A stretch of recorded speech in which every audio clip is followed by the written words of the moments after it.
44. The men of the armies marched toward the southern ports. Equipment rolled down the roads. Men and machines took their places in the waiting ships.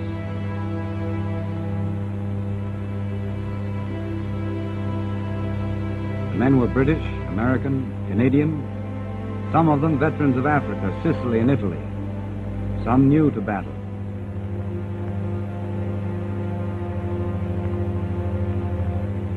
They lay in the harbors of the South Coast a day longer than planned. The invasion had been scheduled for June 5th, but bad weather in the Channel had caused a postponement.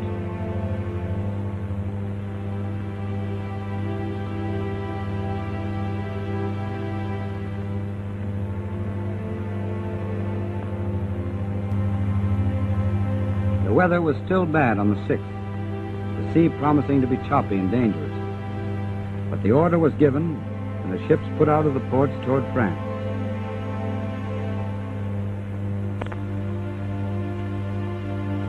On board, the men were quiet, tense, grimly elated. The long years of training and waiting were behind them. Just over the horizon was the beginning of the final battle against the Germans. They could look around them and see the overwhelming strength that had poured from the Allied docks, factories, and arsenals.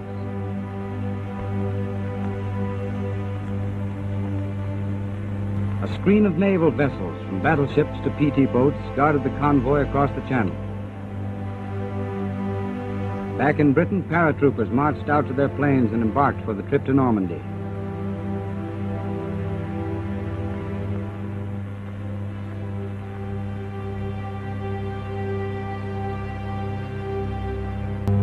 The moment when Allied soldiers were going to put foot on French soil was close at hand.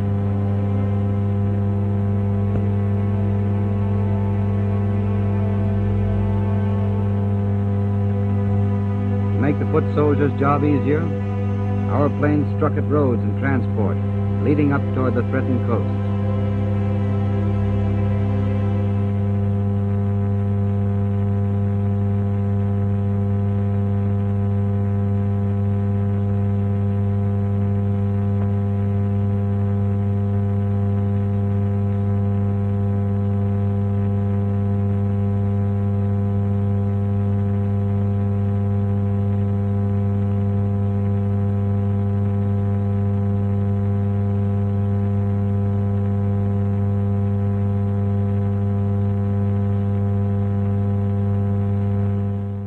A few hundred feet ahead lay France.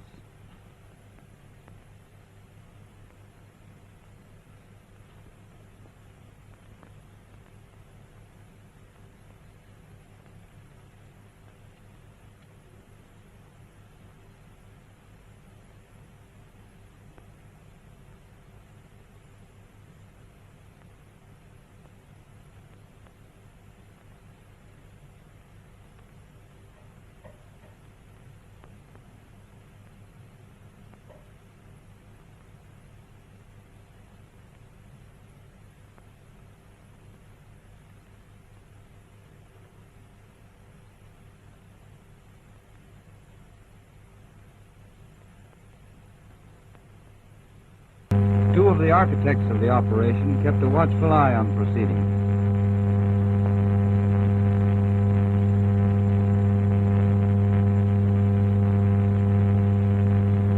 And a well-known soldier boarded a naval vessel early in the affair.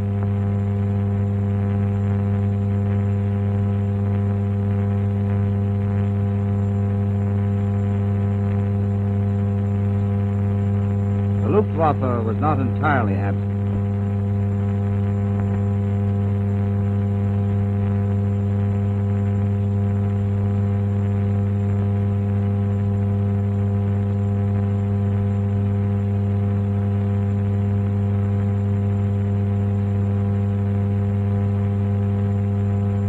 Heavy supplies were landed quickly on the beaches.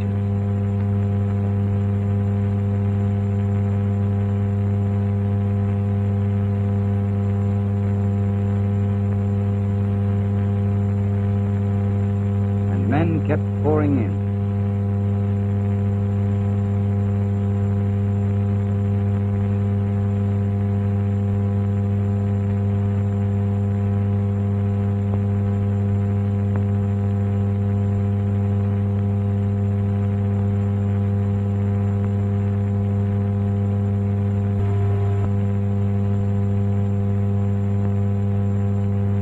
The unloading went on swiftly.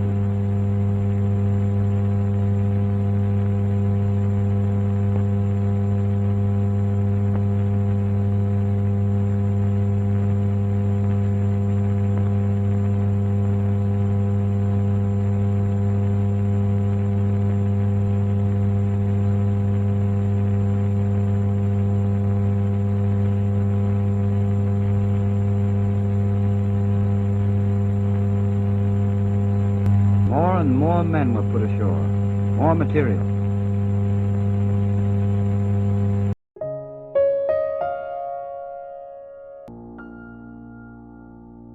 Hello, lovely viewers. I'm here today to take you on a journey back in time to the fateful day of D-Day, 1944 on the 6th of June. This day marked the start of the largest seaborne invasion in history, with over 150,000 Allied troops storming the beaches of Normandy, the target, Omaha Beach. The loss of life on this day was staggering. Over 1,000 soldiers were brutally murdered. The Americans made a heroic effort to conquer this beach. They sent hundreds of mini battleships, armed with rockets and torpedoes, to attack. They even used giant objects stabbed into the sand as cover for their advancement. The soldiers were under constant aerial assault from German planes, but they had a secret weapon, hundreds of massive balloons suspended above them. These balloons were designed to disrupt radar signals and prevent enemy aircraft from attacking below them.